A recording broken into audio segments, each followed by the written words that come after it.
अपने अतीत से मौजूदा इतिहास तक यहूदियों को हमेशा अपने वजूद की लड़ाई लड़नी पड़ी है। वजूद की इस लड़ाई को लड़ते हुए वो युद्ध और युद्ध जैसी स्थितियों का सामना करने के आदी हो गए हैं। उनकी रोजमर्रा की जिंदगी में कोई असर नहीं पड़ता है।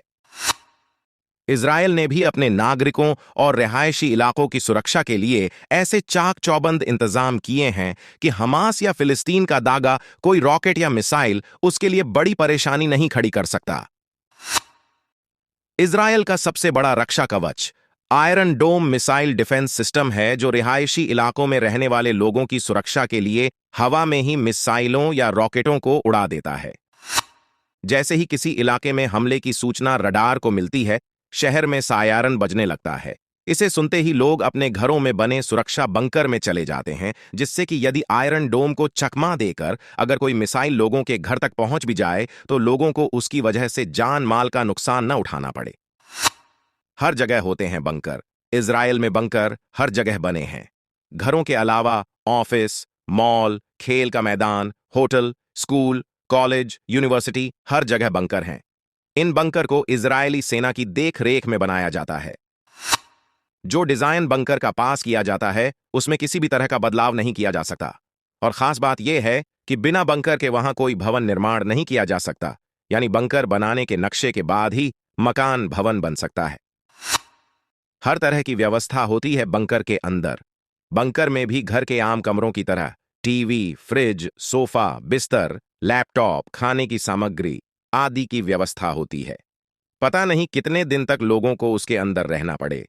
कंक्रीट के बने इस बंकर में एक लोहे का गेट लगा होता है। साथ उसके अंदर एक आपातकालीन निकास भी होता है।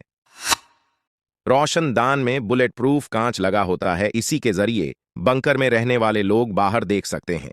इसके अलावा बंकर के अंदर केमिकल वॉरफेयर से जुड़ी चीजें भी होती हैं। इसमें बच्चों और बड़ों के लिए गैस मास्क रखे होते हैं। ये सभी चीजें रखना आवश्यक होता है।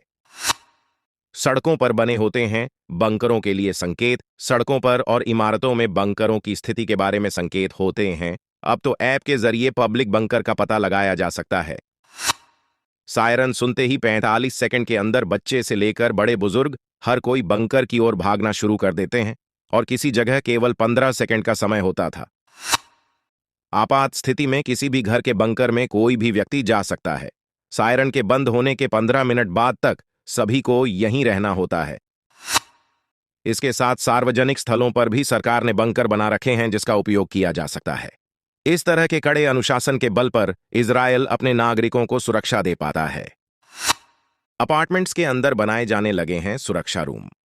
मॉडर्न बहुमंजिला इमारतों में भी लोगों के लिए कंक्रीट बंकर बनाए जाने लगे हैं। इन्हें हिब्रू में ममाद कहा जाता है। इसमें उस कमरे की दीवारों को 20 से 30 सेमी मोटी कंक्रीट से बनाया जाता है। इस कमरे के दरवाजे लोहे के बने होते हैं तथा खिड़कियों को भी कवर करने के लिए आयरन की अलग से प्लेट होती है। इसमें जो कांच लगाया जाता है वो भी बुलेट प्रूफ होता है, जो लोगों को बम, रॉकेट और रासायनिक हथियारों के हमले से बचाता है। इन कमरों में स्पेशल वेंटिलेशन की व्यवस्था होती है, जिसमें अलग फिल्टर भी लगे होते हैं। अपार्टमेंट्स में ऐसे सुरक्षा बंकर 1992 के बाद बनाए जाने लगे। पहले जमीन से 4 मीटर नीचे होते थे बंकर।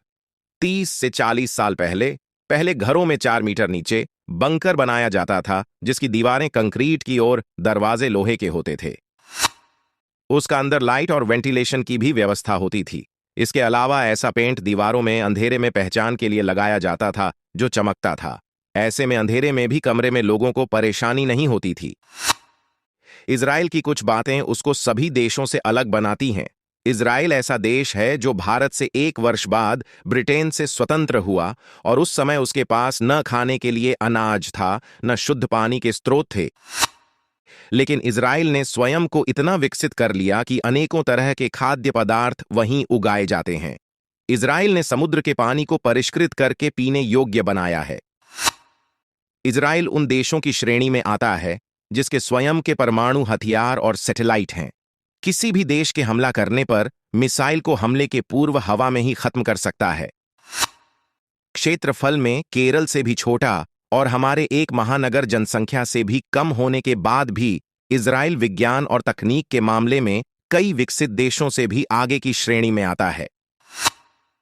दुनिया में किसी भी हिस्से में जन्मा यहूदी बच्चा जन्म से इजराइल का नागरिक बन जाता है। हाई स्कूल की पढ़ाई के बाद, अर्थात यहां सेना का अभ्यास, मिलिट्री ट्रेनिंग आवश्यक होती है, जिसमें लड़कों के लिए 3 वर्ष और लड़कियों के लिए 2 वर्ष का अभ्यास जरूरी होता है। हालांकि इजराइल भारत को अपना दोस्त मानता है, लेकिन स्वतंत्रता के बाद प्रधानमंत्री नरेंद्र मोदी इजराइल का दौरा करने वाले प्रथम प्रधानमंत्री हैं। इसके पहले शायद के प्रधानमंत्री शायद अंतर्राष्ट्रीय दबाव के कारण इजराइल का दौरा नहीं कर पाए। आज जो भी परिस्थितियां हैं, उसमें इजराइल जैसा छोटा अपने अस्तित्व, देश और नागरिकों की रक्षा के लिए कट्टरपंथियों को नाकों चने छबवा देता है। कोई देश, आतंकवादी संगठन उसके सामने टिक नहीं सकता है, न ही उस पर कब्जा कर सकता है।